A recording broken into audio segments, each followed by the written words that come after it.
What's up, guys? It's Cam here. 大家好，我是凯文，我已经回国了 ，guys。今天已经是我集中隔离的第2天了。大家肯定很好奇，就是集中隔离到底是什么样的，然后这边的酒店到底怎么样，然后你的伙食到底怎么样？那我就从头到尾带大家回顾一下我回国的整个过程。那过程当中呢，我也有拍了很多视频的片段，我就穿插在里面给大家一起看。首先去机场之前，我是无法确定自己是否可以顺利登机的，因为前段时间多伦多回国的一个航班，因为航空公司的一些骚操作，导致有60多名旅客滞留机场无法登机，所以真的去机场之前，我真的不知道我能不能登机，加上我买的机票那么便宜，所以我就带着忐忑的情绪去了机场。去了机场之后，我就发现所有的亚洲人都戴口罩了，然后部分国人还穿了那个防护服，只有一些西方人，部分西方人他就不戴口罩，包括他们很小的一些小孩，他们都没让戴口罩。更离谱的是，在机场值机的一些当地的新西兰员工，他们没有戴口罩，你知道吗？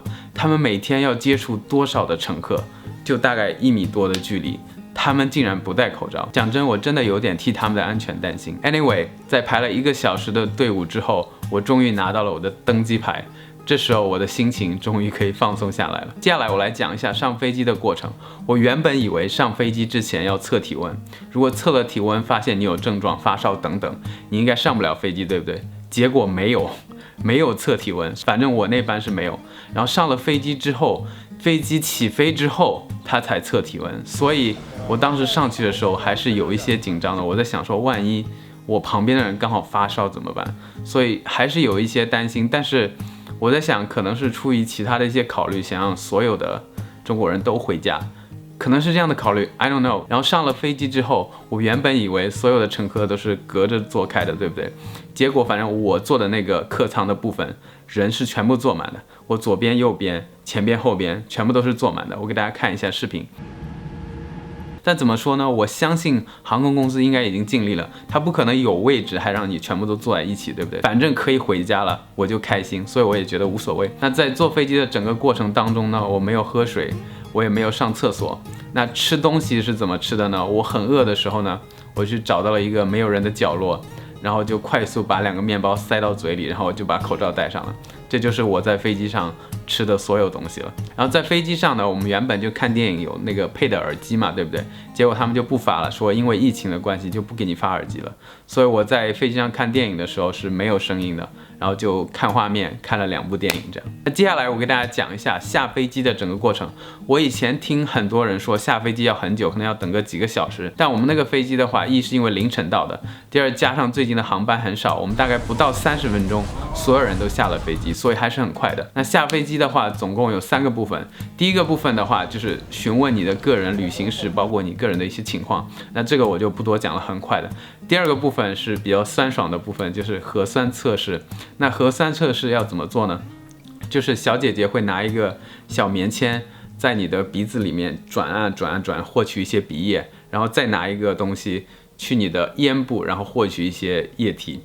整个过程很酸爽，但是因为就是给我采集那个小姐姐真的很温柔很细心，所以她一直会说啊，不会疼的啦，你不要担心啦，就跟小时候打针一样。所以我当时并不是觉得很痛苦，但实际的感觉是有一点奇怪的，因为就是有一个异物在你里面，就是弄来弄去那种感觉。那最后一个部分呢，就是分流。如果你的目的地是上海，你就去一个区域；如果你的目的地是其他地区，你就去另外一个区域。那接下来你要做的就是等待，然后等待被送到酒店就行了。我本来以为就是送我们过去的是一辆大巴，对不对？结果是一辆公交车。其实这都是无所谓的事情。那小插曲的重点在于，因为是公交车嘛，我们要把所有的行李箱都放在那个过道上。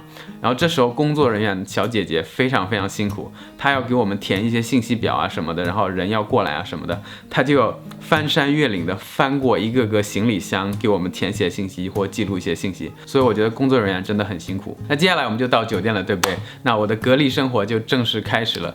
你一定很好奇酒店是什么样的吧？一定很好奇伙食是什么样的吧？有什么规矩吗？有什么规则吗？我们先来看一下酒店是什么样的。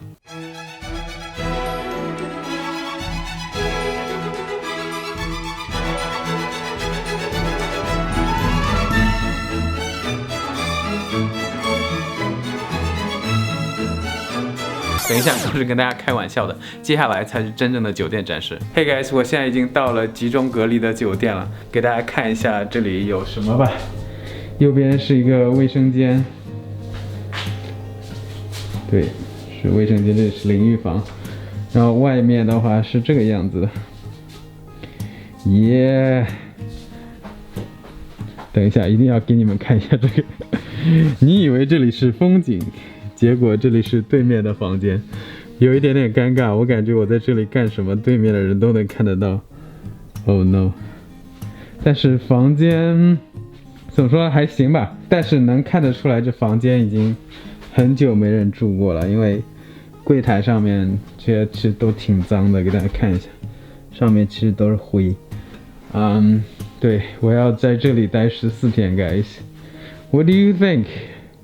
What do you think? 哦，对了，那个下面的一些工作人员给我们发了一个礼包，给大家看一下里面有啥。卫生巾，不是卫生纸，对，卫生纸，然后洗发水，然后一些水啊，这是啥？红红的一大瓶。这应该还有洗衣液。这边还有什么？一些毛巾，我待会儿可以用这些毛巾擦一下桌子什么的。对，就是一些生活基本用品吧。然后这里就是我的箱子。This is it, guys.